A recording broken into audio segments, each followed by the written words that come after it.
Assalamualaikum warahmatullahi wabarakatuh. Ketemu lagi dengan saya Sukma Wardani. Kali ini dalam mata kuliah Asuhan Neonatus Bayi, Balita, dan Anak Prasekolah.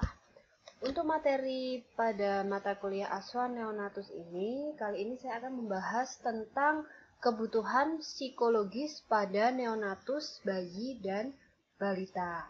Ya, oke, next kita lanjut langsung ke materinya. Yang pertama, kebutuhan psikologis yang pertama adalah kebutuhan kasih sayang. Oke. Pada neonatus, apa saja sih kebutuhan kasih sayang yang harus diberikan pada neonatus atau bayi baru lahir? Yang pertama, ini adalah sering memeluk dan menimang dengan penuh kasih sayang. Jadi walaupun dia seolah-olah tidak tahu, tapi sebenarnya seorang bayi baru lahir itu dia bisa merasakan. Jadi kita harus sering-sering memeluk dan menimang dengan penuh kasih sayang. Yang kedua adalah perhatikan saat sedang menyusui dan berikan belayan penuh kasih sayang. Jadi saat menyusui bayi kita, itu kita harus selalu memandang dan memberikan belayan penuh kasih sayang. Nah, karena itu dapat meningkatkan ikatan batin kita dengan anak kita. Nah, terus yang ketiga adalah bicara dengan nada lembut dan halus serta penuh kasih sayang. Jadi walaupun dengan neonatus atau bayi baru lahir, saat kita berbicara, kita juga harus menggunakan nada yang lembut dan halus, ya, penuh kasih sayang. Jangan dibentak-bentak, jangan dengan nada yang keras seperti itu. Oke. Lalu untuk kebutuhan kasih sayang pada balita dan anak prasekolah, yang pertama adalah ciptakan rasa aman dan nyaman agar anak merasa dilindungi. Nah, jadi kalau pada balita, karena dia benar-benar sudah bisa menilai, merasakan, dia bisa menilai. Jadi kita harus bisa menciptakan rasa aman dan nyaman agar anak ini merasa dilindungi. Lalu yang kedua adalah perhatikan minat, keinginan, dan pendapatnya, serta beri contoh yang baik atau bukan dipaksa. Ya, jangan pernah memaksa seorang anak, ya, apabila itu keinginan dari orang tuanya itu jangan dipaksakan. Jadi kita harus bisa menggali minat dan keinginan dari anak tersebut atau balita atau anak prasekolah itu. Nah, lalu dibantu, didorong atau dimotivasi dan dihargai, dididik dengan kegembiraan. Ya, jadi kita harus selalu memotivasi keinginannya, harus menghargai pendapatnya, dan kita harus mendidik mereka dengan penuh kegembiraan. Jadi tidak dengan cara-cara yang kasar. Lalu yang ketiga adalah dengarkan apa yang ingin dibicarakan atau diceritakan oleh anak. Jadi jika ada anak yang ingin menceritakan kegiatannya, menceritakan tentang dirinya, kita dengarkan saja, ya. Kita dengarkan dengan baik supaya dia merasa dihargai, itu tadi. Nah, selanjutnya adalah kebutuhan rasa aman. Untuk kebutuhan rasa aman, ya, pada neonatus, ya, ini atau pada bayi baru lahir, ini adalah hindari pemberian makanan selain ASI. Nah, jadi kalau pada usia 0 sampai 6 bulan itu hindari pemberian makanan selain ASI. Itu termasuk kebutuhan rasa aman. Kenapa? Karena kalau kita memberikan tidak hanya ASI saja atau memberikan makanan tambahan yang lainnya, itu akan berbahaya untuk pencernaan si bayi. Lalu, jaga dari trauma dengan meletakkan bayi baru lahir di tempat yang aman dan nyaman, dan tidak membiarkannya sendirian tanpa pengamatan, serta tidak meletakkan barang-barang yang mungkin membahayakan di dekat bayi baru lahir. Jadi contoh, ditaruh di box bayi, ya, tapi walaupun sudah ditaruh di box bayi, harus kita selalu mengamati atau harus dalam pemantauan kita. Jangan sampai kita meninggalkan dia sendirian, gitu. ya, dan jangan meletakkan barang-barang yang membahayakan di dekat bayi, contoh misalnya gunting ditaruh di kasurnya bayi, atau mungkin ada silet atau apa itu yang berbahaya, mungkin tali-tali yang panjang itu juga membahayakan nanti kalau bisa terbelit. Jadi jangan menaruh barang-barang yang membahayakan di dekat bayi baru lahir. Lalu kalau untuk pada balita ya atau anak, biasakan anak dari kecil selalu memakai alas kaki kemanapun ia pergi agar tidak tertusuk benda tajam. Jadi kita biasakan untuk anak itu harus memakai alas kaki atau baik itu sandal maupun sepatu ya. Jadi itu untuk menghindari supaya anak ini tidak tertusuk benda tajam. Lalu yang selanjutnya adalah jauhkan anak dari asap rokok, asap dapur, asap sampah, dan polusi kendaraan bermotor. Ya, jadi jangan bawa anak ke tempat-tempat yang ada hal-hal tersebut. Apalagi asap rokok itu sangat berbahaya karena anak perokok yang pasif atau yang kita menghirup dari asap rokok, kita saja yang sudah dewasa itu tidak bagus gitu untuk kesehatan. Apalagi ini pada balita dan juga anak-anak.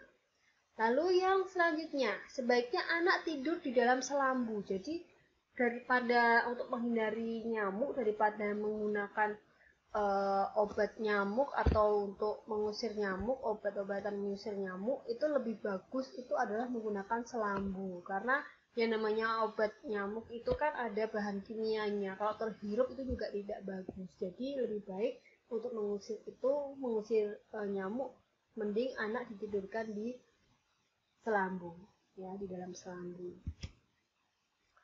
Lalu jangan biarkan anak bermain di dekat sumur, kolam, sungai, dan jalan raya ya. Jadi kita harus selalu memantau, jangan kita biarkan anak-anak itu berlari-larian sendiri ya, apalagi kalau masih di bawah 5 tahun ya, dia belum bisa mengontrol, kadang tidak tahu itu ada di dekat sumur, di dekat kolam, sungai maupun jalan raya ya, jadi berbahaya.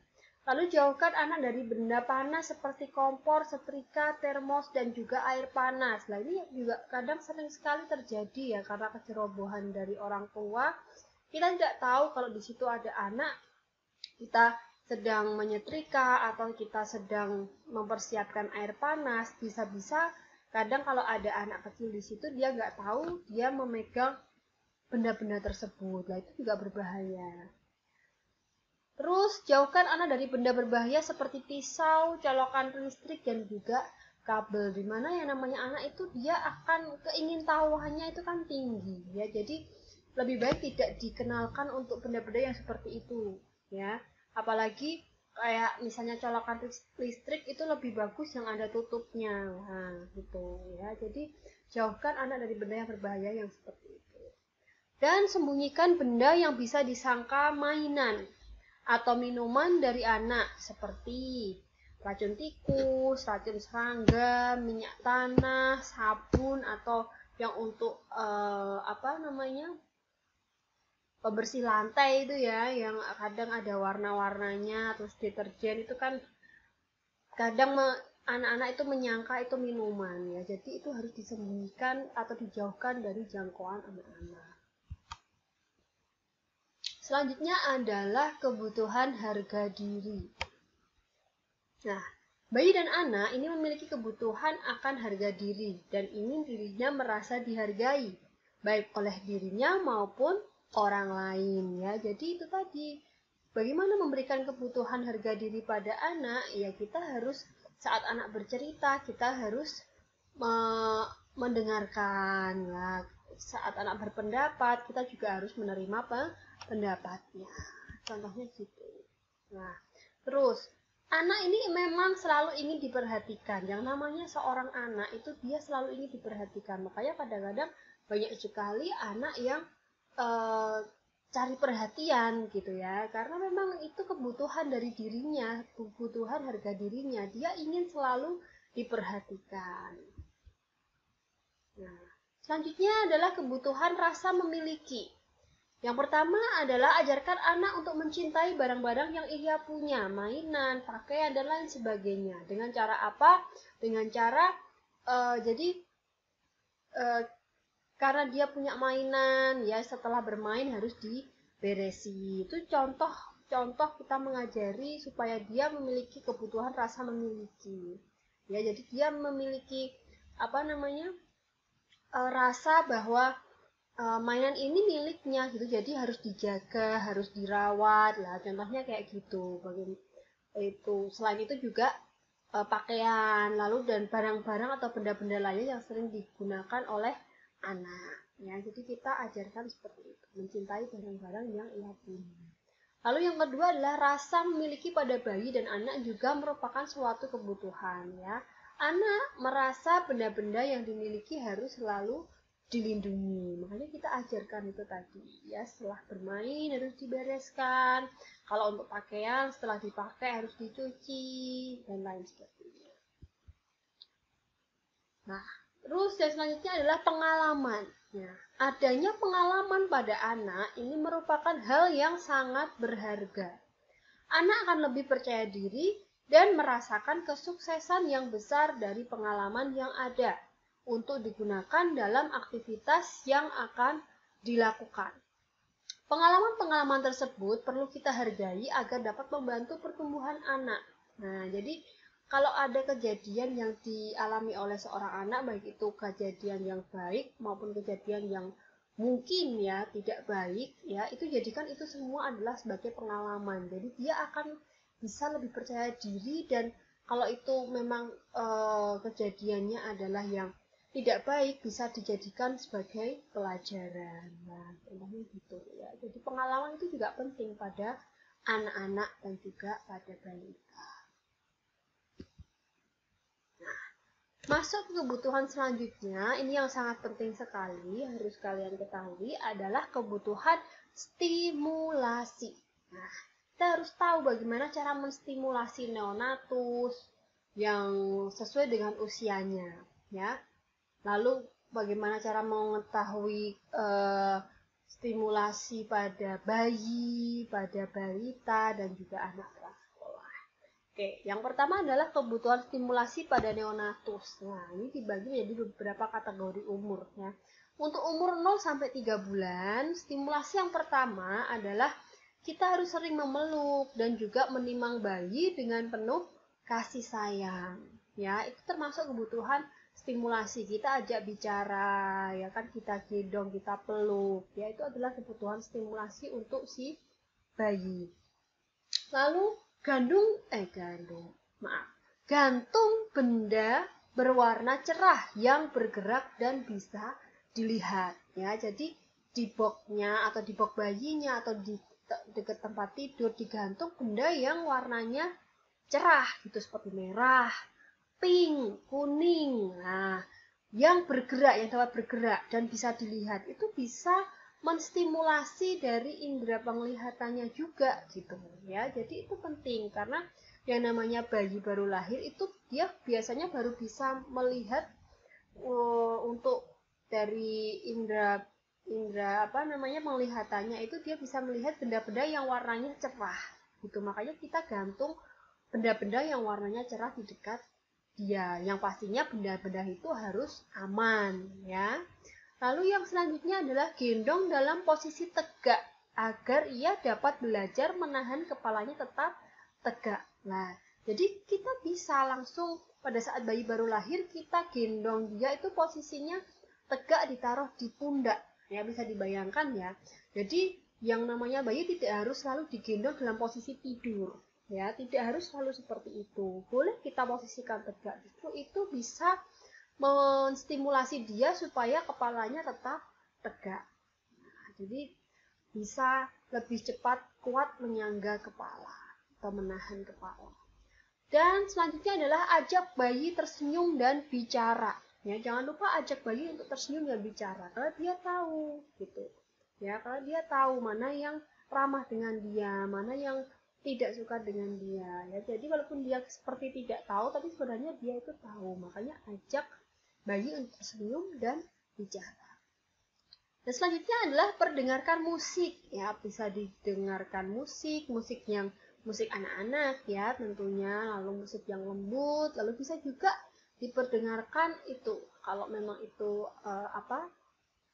Islam ya bisa diperdengarkan seperti bacaan-bacaan ayat suci Al-Quran, itu bisa menstimulasi juga. Nah, pada bayi dan balita umur 3 sampai 6 bulan. Nah, kalau dimulai dari umur 3 sampai 6 bulan, sering tengkurapkan bayi, itu termasuk stimulasi ya. Supaya apa? Supaya nanti dia bisa tahu, nanti bisa tengkurap sendiri ya. Itu stimulasinya itu, sering menengkurapkan bayi. Lalu yang kedua, ya, pada umur 3 sampai 6 bulan adalah gerakan benda ke kiri dan ke kanan di depan matanya. Jadi untuk menstimulasi penglihatannya, ya. Dan perdengarkan berbagai bunyi-bunyian. Seperti kan banyak ya, ada rekaman bunyi burung, ada bunyi binatang-binatang yang lainnya gitu ya. Itu bisa untuk menstimulasi juga. Lalu beri mainan benda yang besar dan berwarna dan tentunya yang aman ya kalau untuk bayi usia 3 sampai 6 bulan. Ya seperti boneka atau pokoknya yang aman lah untuk bayi ya, yang berwarna, warnanya yang cerah tadi, masih seperti itu. Lalu untuk umur 6 sampai 12 bulan adalah kita harus mengajari bayi untuk duduk. Ya, kita ajari bayi supaya bisa duduk dengan tegak. Ya, lalu ajak main ciluk bah. Nah, lalu ajari memegang dan makan biskuit. Ya, kita ajari untuk memegang dengan tangannya sendiri, itu stimulasi untuk motorik halusnya. Ya, lalu ajari memegang benda kecil dengan 2 jari, dijimpit gitu. Ya, itu juga untuk motorik halus. Lalu ajari berdiri dan berjalan dengan berpegangan. Ini kalau sudah 12 bulan ya. Ajari berdiri mulai dari 10-11 bulan sudah bisa ya. Kalau untuk berjalan diajari berjalan dengan berpegangan itu bisa mulai di usia 11 atau 12 bulan. Lalu ajak bicara sesering mungkin ya. Jadi kalau kita jangan lupa untuk selalu mengajak berbicara ya, supaya apa? Supaya dia nantinya juga bisa menirukan gitu. Dan kalau bicara jangan dicadil-cadilkan. Ya, itu malah salah itu yang seperti itu. Jadi kita bicara seperti orang pada normal, pada seperti yang lainnya gitu, normal. Kita bicara normal seperti ini gitu. Jangan dicadil-cadilkan, itu malah tidak bagus. Lalu latih mengucapkan mama, papa, atau mungkin panggilan-panggilan yang memang sifatnya mudah gitu ya, mama, mama, papa, dan lain sebagainya. Lalu beri mainan yang aman dipukul-pukul ya, misalnya contoh seperti ada palu yang dari dari plastik itu ya, kan ada ya yang seperti bentuknya seperti bola itu lah, itu kan bisa dipukul-pukul dan juga aman lah. Kita beri mainan-mainan yang seperti itu karena untuk motorik dari tangannya ini ya, motorik kasarnya itu bisa bisa untuk melatih itu, stimulasi itu, untuk memukul-mukul itu. Tapi pastikan mainannya adalah mainan yang aman. Lalu untuk balita usia 1 sampai 2 tahun, ajari berjalan di tangga, di undak-undakan ya, atau tangga, tapi dengan dipegang, jangan disuruh sendiri ya. Lalu ajak membersihkan meja dan menyapu ya, sudah bisa kita ajari untuk membantu ya, membersihkan meja dan menyapu. Nah, jadi bukan membantu ya, artinya itu untuk menstimulasi dari gerakan motorik yang ada pada tangan dan juga kaki. Lalu selanjutnya adalah ajak untuk membereskan mainan kalau dia sudah selesai bermain.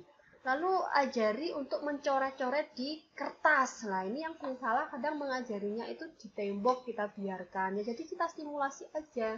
Kita ajari di atas kertas. Lalu ajari untuk menyebut bagian tubuhnya, hidung, pipi, mata, mulut, dan lain sebagainya. Dan juga bacakan cerita anak ya. Kita membacakan cerita itu sudah bisa dimulai dari umur 1 sampai 2 tahun ya. Lalu ajaklah anak untuk bernyanyi. Ya, kita ajak untuk bernyanyi.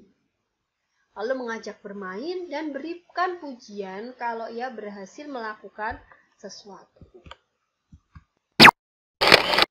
Nah, untuk umur 2 sampai ajari berpakaian sendiri. Ya, kita ajari perlahan-lahan untuk memakai celana, menggunakan baju, ya, atasan, kaos.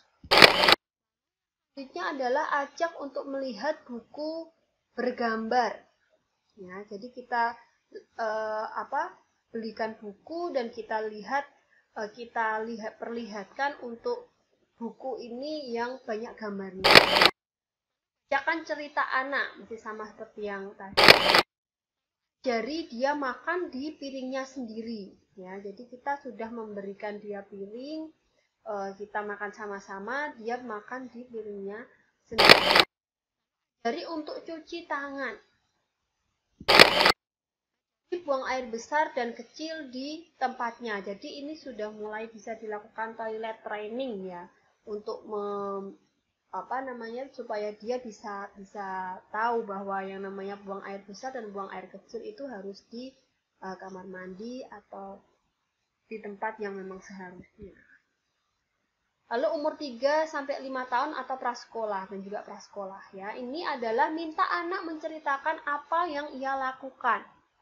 Ya, jadi kita minta untuk anak ini tadi waktu misalnya dia sekolah, suruh menceritakan tadi di sekolah ngapain saja, lalu yang dipelajari apa, seperti itu.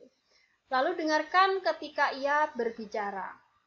Ya, jangan kita ambil lalu. Jadi kita tetap mendengarkan dia. Jika dia gagap, ajari bicara pelan-pelan. Ya, jadi bicaranya kita minta untuk bicara yang pelan-pelan. Supaya apa itu untuk menstimulasi perkembangan dari segi bahasanya.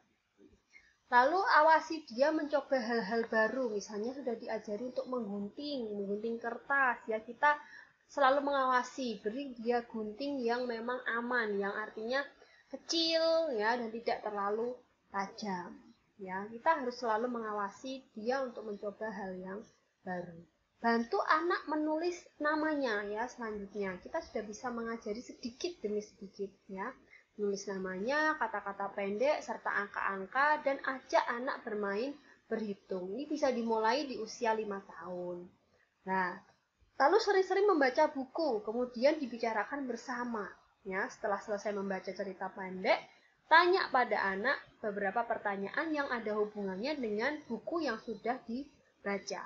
Nah, pada umur ini, anak-anak senang sekali bergaul dan membutuhkan teman sebaya untuk bermain. Bantu dan beri anak kesempatan berkumpul dengan teman-temannya ya. Jadi untuk meminta dia untuk sekolah, ada di sekolah itu sebenarnya nggak salah juga karena dia di situ bisa bersosialisasi dengan teman sebayanya. Nah, mungkin itu yang bisa saya sampaikan mengenai kebutuhan psikologis pada bayi baru lahir, balita dan juga anak prasekolah. Ya, terima kasih untuk materi kali ini. Kita lanjutkan untuk materi berikutnya. Jangan lupa like, komen, dan juga subscribe. Assalamualaikum warahmatullahi wabarakatuh.